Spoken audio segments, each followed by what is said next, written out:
In all my years, I've never had a child cause me so much grief. Do you seriously not see what's at stake here? You've got a head on your shoulders, Ororon. Use it! Why did you help the captain?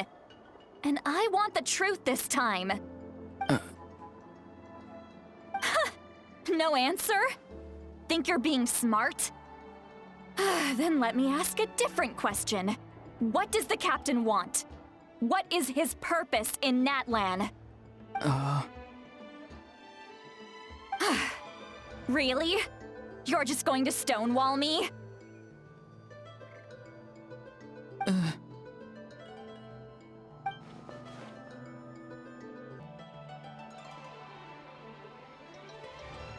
Just use your brain for a second.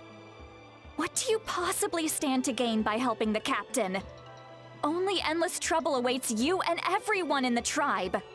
You've always been a good kid. Why would you throw that all away now? If you're worried about something, just talk to me. Granny would much rather we had a conversation instead of constantly clashing like this. Why is he staring at us all of a sudden? I'm sorry that you have to hear all this. Indeed, it's like going to visit a friend at his house, only to suddenly hear your friend berating a naughty Saurian. Well, that's an oddly specific analogy. Wait, did one of your friends really do that? Yes. And every time my friend scolded his Saurians, they would look at me the same way you're looking at me now. Helpless and embarrassed. Wait, but you're the one getting your head chewed off. Stop making this about us! Indeed, you've got a point. Then please just hang in there for a little while longer. Granny should be done with her scolding session soon. Oh? You dare gossip between yourselves instead of listening to me? You...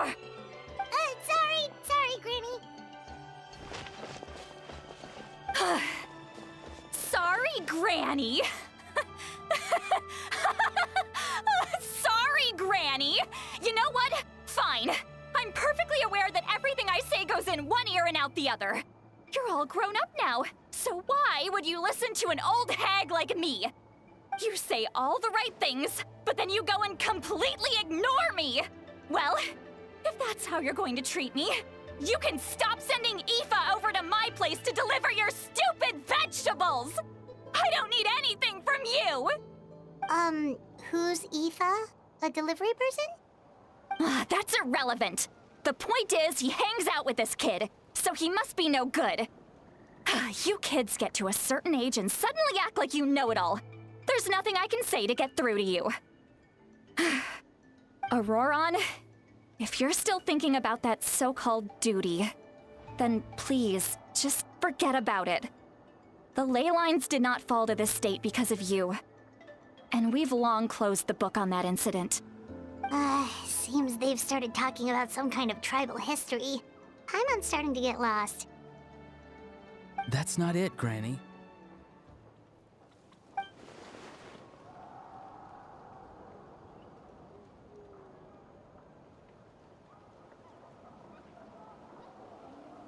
I know you tend to get down on yourself when you're upset, but I can tell I really hurt you this time. All I can say is I'm sorry. His voice. Ororon! Where have you gone? It sounds like he's somewhere super far away, but isn't he right here in front of us? I'm really sorry. It's up to all of us to do everything we can to save Natlan. So I've got to go. Get back here this instant! Ororon! What is this? Powder from plant spores? Is that the trick he used? What just happened? How was he able to suddenly get so far away like that? It's a trick of his. If you grind spores into a powder and spray it in the air, it can be manipulated to create an illusion. He pulled it off flawlessly. He must have put a lot of time into perfecting it. Don't tell me that's how he's been hunting in the fields these days. Oh, couldn't he have picked up something more useful? Ugh, little brat. That's it. The next time we meet, I'm definitely going to break his legs. Whoa, that's a little extreme. But still, why does he feel like he needs to run from us? If his goal is also to protect Natlan, then can't we work together?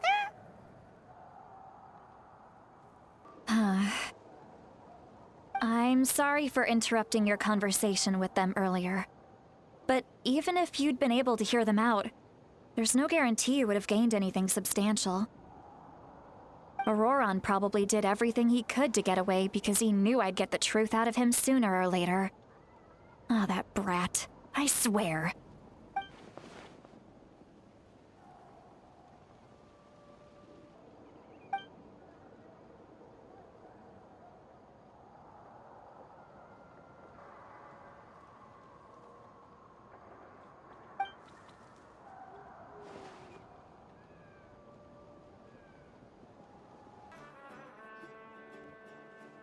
Well, great view, right? I love coming here by myself. Wow, it's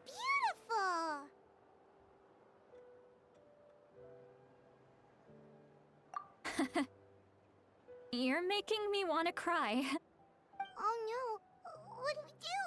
Please don't cry! I was an expression, okay? A figure of speech. I'm just... embarrassed. Here you are thanking me, even after you helped me all this time. Let's just have a casual conversation. It's easiest that way. Really? You don't seem like the kind of person who keeps things casual. Well, I guess I used to be more of a stickler for the rules. And you're right, I don't usually open up to the people of my tribe like this. I'm just an eccentric old hag to them. That story's been passed down so long, it might as well be true. But you're just a regular person. The kids of my tribe would have a heart attack if they heard you say that. Granny Eastly is a powerful figure. Be careful around her. That's what they'd say. Well, you are powerful. Are they afraid of you? Some are. Others are mad I always come out on top. A few decades like that, and people stop knowing how to deal with you. What about you? Are you scared of me? We don't find you scary at all. Huh. That's because you're not from my tribe.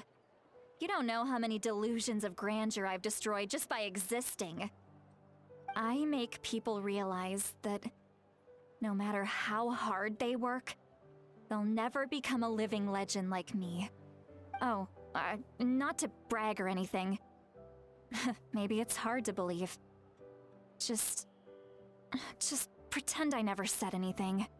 We believe you. Shilonen has full faith in your abilities, and Ororon didn't seem scared of you.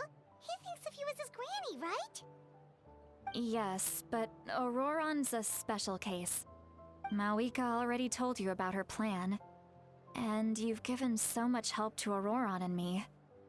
You deserve to learn the full truth. Ororon's not like other people. As I mentioned, he was abandoned as a child. The reason being, his soul is incomplete. The Masters of the Nightwind view this as a bad omen, capable of bringing about illness and misfortune. No one knows who his parents were. He was just left on a rock in the wilderness. It's a miracle he wasn't devoured by some wild beast. The Masters of the Nightwind believe they can see human souls, and in Ororon's incomplete soul, they saw a possibility for Natlan. A possibility to turn Ororon into a vessel for lost souls. The ceremony would allow lost souls to gather within him.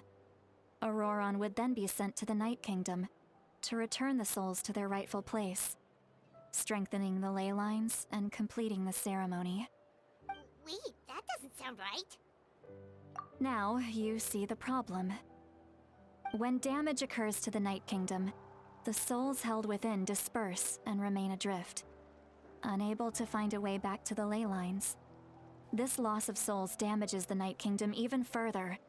The ceremony can send back countless souls at once, which would benefit the Night Kingdom and the souls themselves.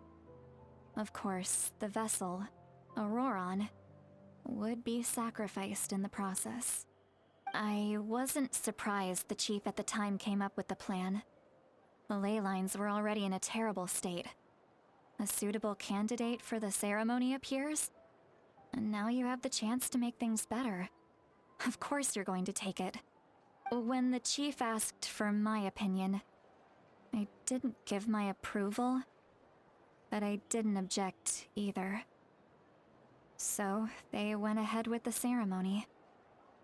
It failed, and Ororon escaped with his life. Pathetic, isn't it? By not objecting, I basically gave them the go-ahead. Maybe they didn't have my explicit approval, but it's not like I did the right thing. If the ceremony was successful, Ororon would probably be dead. Of course, in my tribe, death is rarely something to fear. But what kind of message would we be sending by sentencing a newborn to death? By using a human life as a tool? It's not right. So, when I learned the ceremony had failed, I was ashamed by my inaction, and absolutely relieved by the result. The plan was never a secret. Or, I guess I should say, there was no point to keeping it a secret. A simple investigation from Ororon would reveal everything. Everyone thought he would be happy he survived, and he never really said anything to the contrary. But just as I was about to put all of it behind me, he asks this question. Would Natlan have been saved if the ceremony succeeded? Wait, but it's not his fault. He knows that, but he still feels guilty. Ororon has a strong ability to perceive souls, more than any of us. He understands just how dire the situation with ley lines has become. Maybe he chose to work with the Fatui because he still thinks he owes a debt to Natlan. I can only imagine what they told him. Traveler, didn't the captain say he found a way to solve the crisis? Maybe that's what brought Ororon into this. Anyway, we can't just let things go on like this. We have to convince him to come back! You don't look so good, Citlali. Maybe you should head back and get some sleep. Probably drank too much. It's okay. The fresh air is doing me good. Okay. Forget that. I need to go home. I hit it a little too hard. You've helped me so much already. How do I even begin to thank you? Hey, we're friends, aren't we? Besides, you already said you owe us a favor, so you don't need to worry about us. Good point. Well, I'll go home and get some sleep. We can figure out our next move in the morning.